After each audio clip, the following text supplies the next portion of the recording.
Indonesia menduduki peringkat kedua dunia dengan kasus TBC terbanyak. Sobat Kanal, tahukah kamu bahwa Indonesia tercatat sebagai negara peringkat kedua dengan kasus tuberkulosis terbanyak di dunia?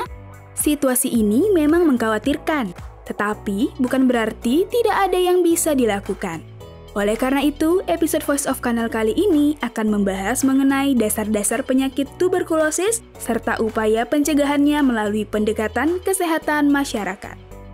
Pertama-tama, hal mendasar yang perlu Sobat Kanal ketahui mengenai tuberkulosis terangkum dalam singkatan ABCDEFG, tuberkulosis. A. Apa itu tuberkulosis? Tuberkulosis atau TBC merupakan penyakit yang disebabkan oleh bakteri Mycobacterium tuberculosis. Umumnya, orang awam sering menyebut tuberkulosis atau TBC sebagai penyakit flek paru. B. Bagaimana seseorang bisa sakit TBC? Apabila pasien TBC batuk atau bersin secara langsung tanpa ditutup oleh masker atau tangan, maka orang di sekitarnya dapat menghirup bakteri TBC tersebut. Apabila sistem imun tidak kuat untuk melawan bakteri yang masuk, orang tersebut bisa tertular. C. Cara penularan TBC. Bakteri TBC dapat menular melalui droplet yang ada di udara. Apabila seseorang berkontak erat dengan pasien TBC, percikan air ludah, bisa karena batuk atau bersin dari pasien dapat masuk ke saluran napas orang lain dan dapat berkembang menjadi TBC di paru-paru. D. Dok, apakah kuman TBC yang masuk dalam tubuh selalu menyebabkan TBC? Tidak semua orang yang terpapar kuman TBC akan menjadi sakit TBC. Apabila bakteri masuk ke dalam tubuh, ada 3 kemungkinan yang dapat terjadi. Sehat, seluruh bakteri dapat tertangani oleh sistem kekebalan tubuh. Infeksi laten, bakteri bisa menetap di dalam tubuh, tetapi non-aktif atau tertidur sehingga tidak berkembang menjadi penyakit. Atau sakit, sistem kekebalan tubuh tidak mampu melawan bakteri sehingga menimbulkan sakit TBC. E. Ekstra paru. Meskipun TBC paling umum bermanifestasi di paru-paru, TBC juga berpotensi menyebar ke organ lain seperti otak, kulit, tulang, jantung, usus, ginjal, hati, dan lain-lain. F. Faktor risiko TBC. Beberapa faktor yang meningkatkan risiko terkena TBC diantaranya meliputi usia balita, kekebalan tubuh yang menurun, kontak erat dengan pasien TBC, perokok, penyalahgunaan alkohol. G. Gejala TBC. Gejala utama TBC adalah batuk lebih dari 2 minggu atau 14 hari yang bisa disertai dahak dan atau darah. Selain itu, terdapat juga gejala lainnya seperti demam, badan lemah, penurunan nafsu makan, penurunan berat badan, keringat di malam hari, serta sesak napas atau nyeri dada.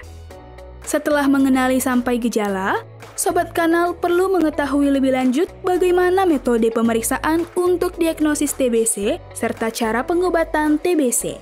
Metode pemeriksaan TB bermacam-macam, bisa melalui pemeriksaan dahak, foto ronsen dada, uji tuberkulin atau tes darah IGRA.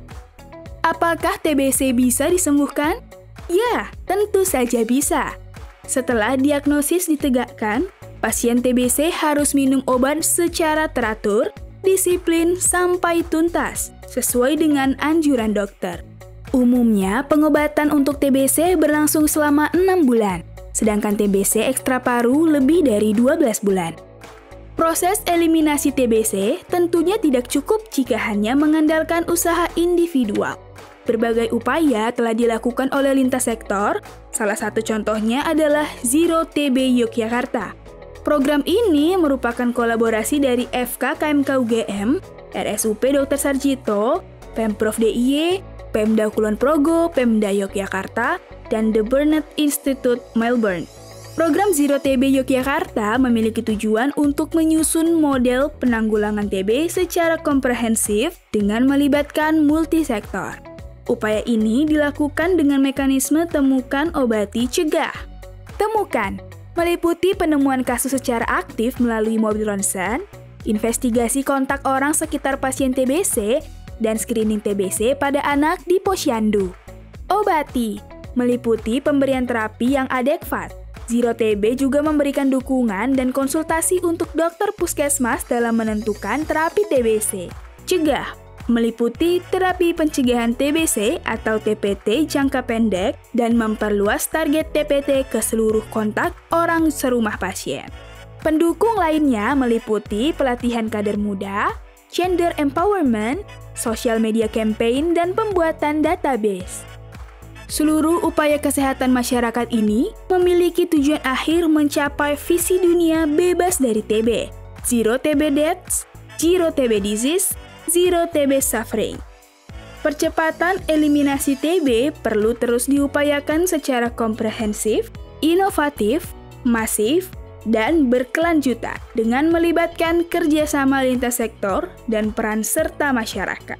Memang terdengar tidak mudah, tapi bukan berarti tidak mungkin. Oleh karena itu, bantuanmu sangat diperlukan dengan cara menyebarluaskan informasi ini ke masyarakat luas agar lebih banyak lagi yang paham dan bisa bertindak terhadap isu eliminasi TB. Jika Sobat Kanal merasa video ini bermanfaat, jangan lupa untuk subscribe dan bagikan video ini agar lebih banyak lagi masyarakat yang mendapatkan manfaatnya. Stay tune untuk edukasi kesehatan menarik lainnya.